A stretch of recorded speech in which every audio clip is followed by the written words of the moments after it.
regional food.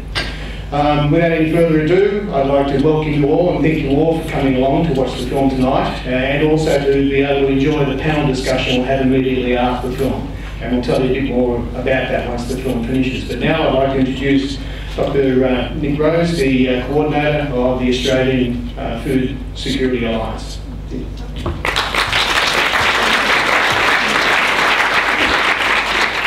Thank you very much, Colin, and it's fantastic to be in Canberra tonight and see so many people who've come out to see our documentary, Fair Food. It's a moment of great pleasure and no small sense of achievement for us as a grassroots volunteer community organisation that began life in 2010 in the wake of the then federal government's decision to start for the first time a conversation about a national food plan for Australia. Since that time, we've facilitated 40 public forums around Australia with 600 people participating to develop what we call Australia's first crowdsourced food policy document, the People's Food Plan. We've instituted Australia's first Fair Food Week, which in its first year in 2013 had 112 separate events around the country with 15,000 people participating, and last October over 100 events with 20,000 people participating, from community garden tours to farmers markets to dinners on farms to film evenings and workshops and speakers panels. So much activity and excitement and inspiration happening around Australia, showing the passion that exists in our community and our society for a fairer food system. So in terms of our role as a nascent national food movement in this country, trying to promote a different conversation around food and farming that's not just about seeing food as a commodity to produce more and to export, but is rather about prioritising health and well-being and care and stewardship of our land and our people and our animals and our water and our creatures. It's hugely exciting to be able to present to you for the first time a food politics documentary in Australia. We've seen so many come out of the United States and some out of Britain, telling stories of important things happening in those places, but not really about our stories here from this country. Before I give you a bit of an introduction about why we made this film, I'd like to acknowledge the fact that it was a crowd-supported film. There were no fewer than 263 individuals and organisations around Australia whose generosity through a possible crowdfunding campaign made the making of this film possible.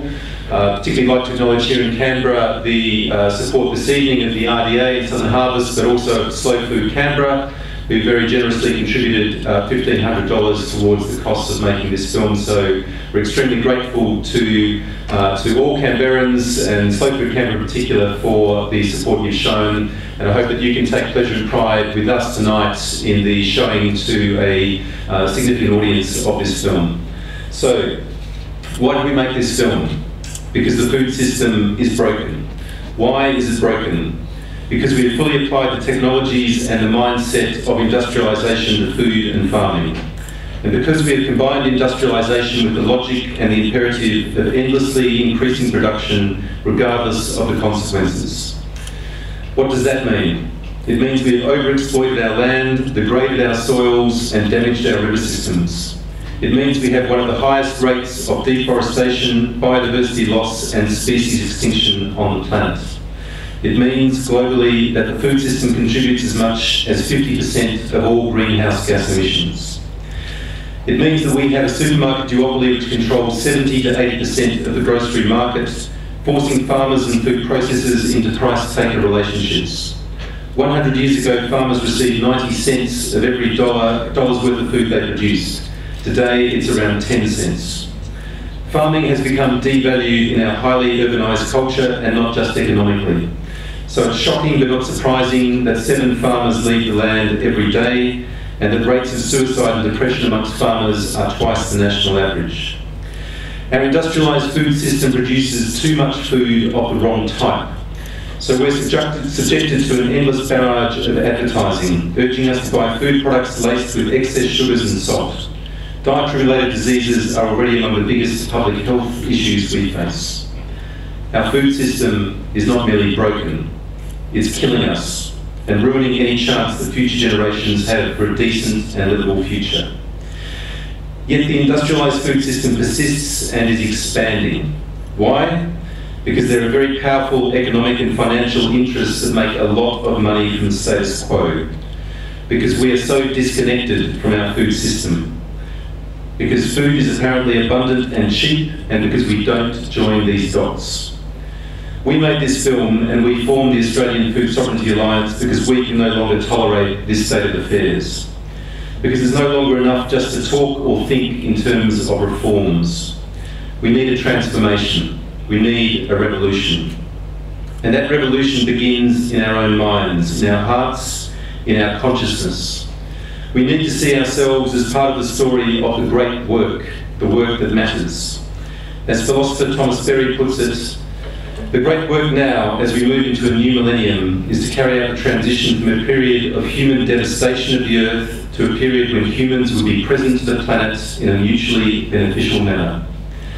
This is the challenge to every one of you here in this room. This is the choice facing every one of us alive today.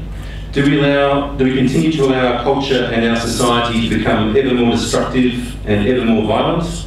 Do we choose to remain in a paradigm which says that the earth, and indeed ourselves, only exists for endless exploitation so that a tiny fraction of humanity can enjoy obscene levels of wealth?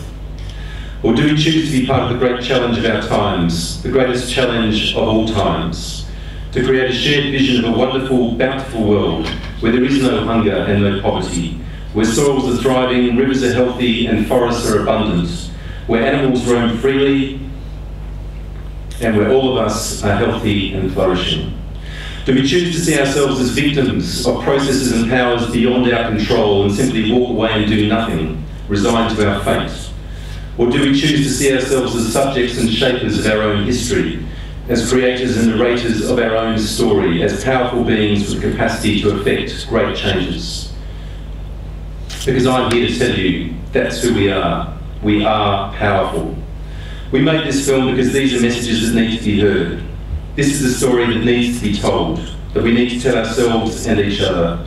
We made this film because we know that there are men and women all over this territory and all around this country who have embraced this new paradigm, who are blazing a trail towards a decent, fair and livable future that we all want. We're here tonight to recognise and celebrate them. They are our fair food pioneers, and this is a story of fair food.